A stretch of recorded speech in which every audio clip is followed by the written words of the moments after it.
Regina Hall is the queen of comedy, and that's not hyperbole.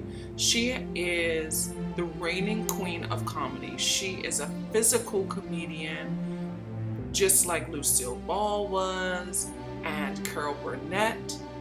And she has the comedic delivery, this perfect comedic delivery, like Whoopi Goldberg and Monique and Lily Tomlin and Tracy Ullman. She, as it stands, is the queen of comedy. Now let's talk about how great she is in Honk for Jesus, Save Your Soul. First off, the performances in this film are fantastic. Everyone is top notch. Regina Hall, Nicole Bahari, Confidants, and Sterling K. Brown. Sterling K. Brown has never been better than what he did in this film. I believe that the performances in this film should be considered for Oscar nominations, particularly Sterling K. Brown's and Regina Hall's. This film was adapted from the 2018 short that was written and directed by Adama Ebo and produced along with her sister, her twin sister, Adana Ebo. What I appreciate about this film is that they incorporated all of the beats from the 2018 short film. So not many liberties were taken. They kept the authentic nature of that short film and incorporated it in this feature. But I have issues because, again, I think the direction of this film should have been focused more on Regina Hall's character. She plays Trinity. I think it should have been focused on her character, and I think the marketing, it should not have been marketed as a comedy. The jokes of this film are all in the trailer. Those are the jokes. There are other jokes, but they're not necessarily delivered in the performances. There are other methods used to make it funny. To my mind, this is a drama, which is all the more reason I think Regina Hall and Sterling K. Brown should get nominations for their performances in this film. The marketing, though, it's marketed as a comedy, and I understand it's a satire, but there was something deeper I think should have been explored, and we'll get into it. Let's get into the brilliance of the story. Sterling K. Brown and Regina Hall play Lee Curtis and Trinity Childs, pastor and first lady of a megachurch that's going bankrupt due to a devastating scandal. Their flock has fled. They're forced to start from scratch, and they, in their own echo chamber, believe that this comeback will bring their parishioners back to the church and return everything to normal, to the way it was.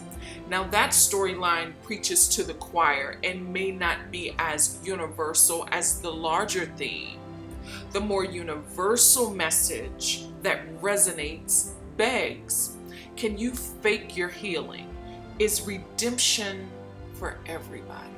The style and tone of this film are rooted in satire and filmed mockumentary style. So a documentary film crew follows the pastor and first lady as they prepare for the grand reopening of their megachurch, in hopes that the thousands of congregants who abandoned them for a rival church will return like nothing happened. This film was marketed as a mockumentary, but the few jokes, again, are in the trailer. This, to my mind, is a drama masquerading as satire. That's why I think this should have been more about Regina Hall's character. I think it was a mistake to make them dual protagonists in the larger context. In the larger context, Trinity's the unwitting hero of her husband's story when she should have been the hero of her own. In some ways, this film is like The Fighter. In The Fighter, Christian Bale's character, Dickie Eklund, believed the documentary crew was about his comeback story, his redemption arc. That's how oblivious Lee Curtis is in this film, and Sterling does a fantastic job playing this nescient and maligned predatory pastor. I think a better angle would have been to focus all of the attention on Trinity's arc with her husband barely present. I think his absence would have been more powerful and dutiful to the larger story. I think there was something deeper about the story of Trinity trying to stand by her man or stick with him that I think should have been explored more than Lee Curtis's predatory behavior. There isn't anything funny. It hits home too much, and I think that's a complaint that audiences will have, that you really don't want to sit through this predatory behavior for the runtime. I think it's an hour and 45 minutes or 42 minutes. It's very, very uncomfortable to sit through him exploiting his wife's kindness and support for all this time.